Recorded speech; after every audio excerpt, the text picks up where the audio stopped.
So good morning. We're out here at Munn Lake and figured I'd go over my kayak setup with you.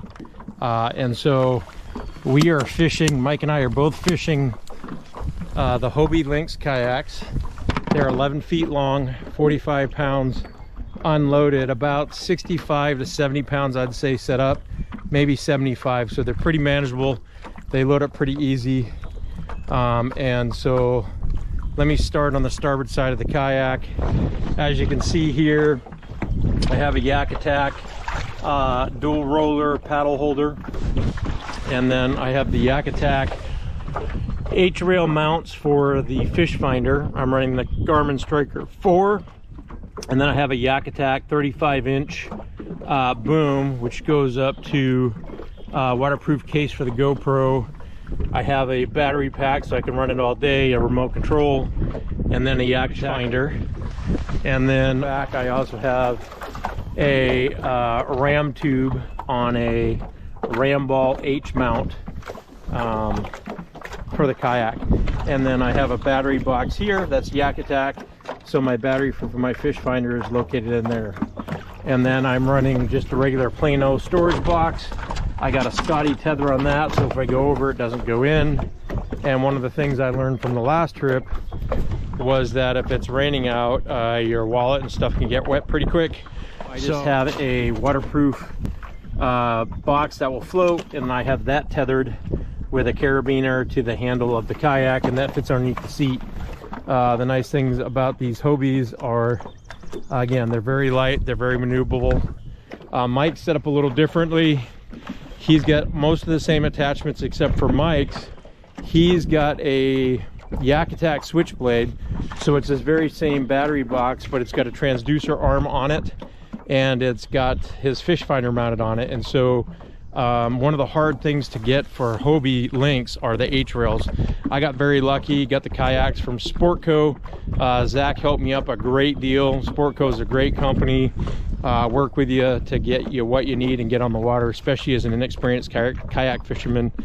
They really hooked me up, and so I was able to get one set of H-rails, but not a second, and you can't find the other set of H-rails. That make life much easier. The plus side to having one with H and one without is they're easy to stack on each other for towing. Got the 180 Mirage drive on it, so it's a pedal kayak.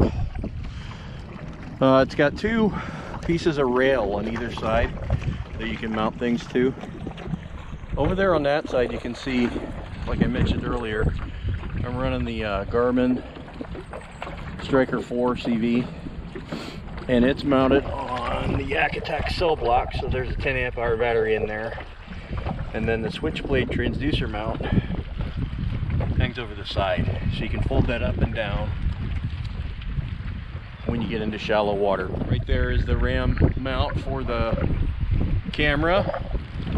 Over here I've got a rod holder, which is almost of no use because it's too far forward, but right now it's holding that rod. And then the actual pole holder I use for trolling, and it goes kind of across to the right side there because I'm just out of room. You can see those two H-rail, or not H-rails, but tracks are very narrow and small on this particular kayak. So Pete's got the H-rails on his that he bolted on, so he's got a lot more range where he can put stuff, which is probably a little bit better for mountain accessories. But other than that, these two kayaks are set up the same.